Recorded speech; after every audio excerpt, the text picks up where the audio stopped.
describe yourself as fair and unbiased. You may have even said something like, I don't have a biased cell in my body. But are you right about that? You may not have many explicit or conscious biases, but you do have a number of implicit or unconscious biases. Your brain is covertly forming quick judgments that shape your behavior and responses to what's happening around you. We all have them. It's how our brains work. But if we build awareness, then we can work to mitigate those unconscious biases. I'm Suzanne ElNeggar, executive coach and founder of Vantage Shift. I empower leaders to transform from reactive to strategic, to lead with confidence and clarity, and to amplify their impact. In this video, we'll look at the definition and some common types of unconscious bias, how unconscious bias can affect your career advancement, and how it can affect your team and colleagues, and then some tips for reducing the impact of unconscious bias. First, let's look at what unconscious bias is and some common forms that it takes. As you can tell from the words, unconscious or implicit bias happens outside your conscious awareness and can even contradict your stated values. It's a form of bias that is automatic and unintentional, but it still affects your behavior and decision making. Here are a few common types of unconscious biases that, if you're really honest, you might recognize in yourself. Affinity bias. This often shows up in hiring and promotions. And when people talk about fit, it's essentially a preference for people who are like you or who feel familiar. This bias is one of the reasons that you'll often find a certain kind of person working at a particular company. There's the halo or horn effect, which is when a single positive halo or negative horn trait will cause you to have an overall positive or negative assessment of someone. This shows up when someone has, say, an early win or an early loss that colors how they're seen later. It can also cause a performance evaluation to be more positive or negative overall because of one trait or accomplishment that stood out. Then there's attribution bias. This is about how you explain outcomes. It shows up when you attribute, for example, success to skill in some people, but to luck in others, depending upon your views of their personal traits. Have you ever thought that a male colleague's success was due to skill, but when you look at your female colleague who's equally successful, you think, oh, she's just lucky? This also works for ourselves. How often do you think you got a win because, you did a great job and you worked really hard, but when you failed, oh, it was due to something external? Then there's appearance-based bias. When this type of bias shows up, you're making judgments about a person's skills, traits, or qualifications based on how they look rather than on how they perform their work. People often have unconscious biases around, for example, skin color and race, how others dress, and their weight. Now let's look at how unconscious bias can affect your career advancement. When I think about unconscious bias, a story from one of my jobs in the past comes to mind. I was in a leadership role, working with people who hadn't actually met me in person yet. All of my interviews, my onboarding, and all of my daily work to date had been remote and virtual. When colleagues finally met me after only seeing me as a rectangle on video calls, many of them said, I thought you'd be taller. They had an unconscious bias that short people can't be leaders or that leaders have to be tall. If folks working around you have biases like that, they can end up not supporting you to be promoted. They won't really know why on a conscious level.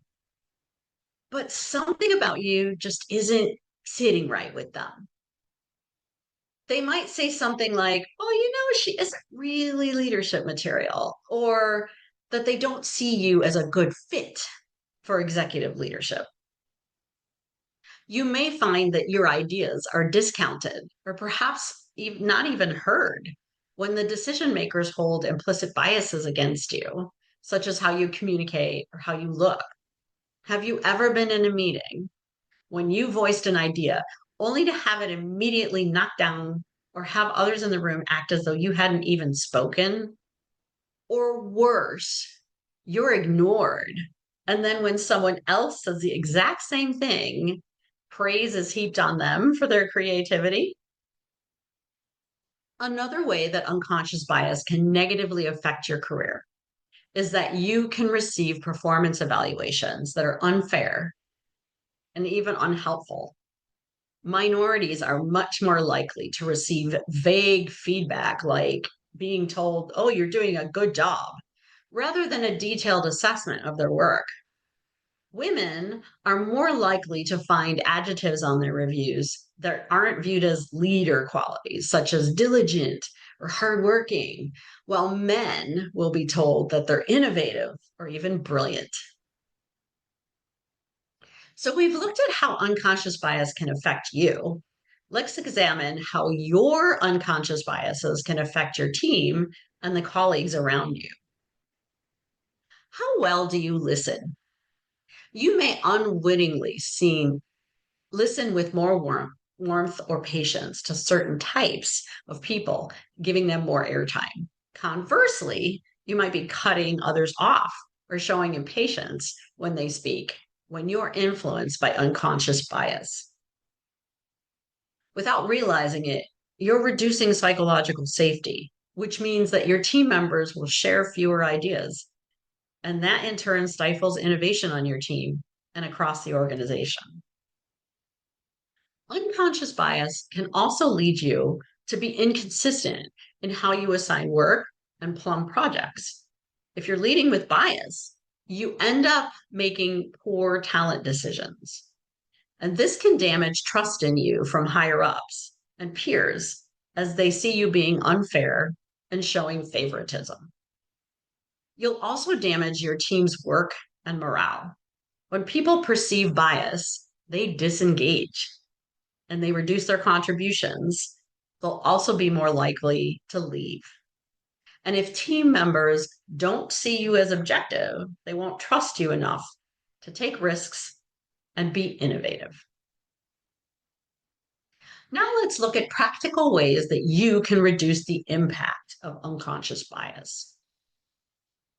First, you can pause, gather data before judging. When you find yourself making a snap judgment or reacting to someone negatively, ask yourself whether you'd have that same reaction if this were someone who, for example, looked just like you. Ensure that criteria for work is consistent for people doing the same or similar roles. Form those criteria before you start making any judgments about their performance. Challenge that feeling that someone feels like a good or a bad fit. Affinity bias might be taking over here. Instead of thinking about culture fit, think about culture add. A thought I kept in mind when I was hiring was that I wanted to hire the not me. What I meant by that was that I wanted to ensure that I was hiring people with complementary skills and traits, not those who work just like I did. Most importantly, lead with curiosity. Get to know your own reactions and notice the patterns. Who makes you crazy? Who seems like someone who does everything like you would? What are their characteristics? When you answer those questions, look for ways to be more objective. Then educate yourself on common biases and their impacts so you can raise your own awareness. And practice empathy. Imagine how the other person feels about how you're communicating with them and about the decisions that you're making that involve them. So today we've together looked at the definition and some common types of unconscious bias, how unconscious bias can affect your career advancement, how your unconscious biases can affect your team and the colleagues around you, and tips for reducing the impact of unconscious biases. Unconscious bias might be a normal part of being human, but it doesn't have to hold you back. Being intentional, clear, and curious will serve you very well as a leader. Here's a step that you can take now.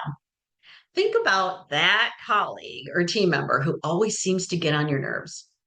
Ask yourself objectively what it is about that person that rubs you the wrong way. You might be surprised to find that you've been leading with an unconscious bias in that relationship. That awareness is the first step to improving it. What would you like to do with what you heard in this video? If you're ready to accelerate your leadership journey, I'd love to support you. Book a free discovery call at vantageshiftcoaching.com. I'm Suzanne ElNeggar, helping you to become the trusted, capable leader who gets promoted.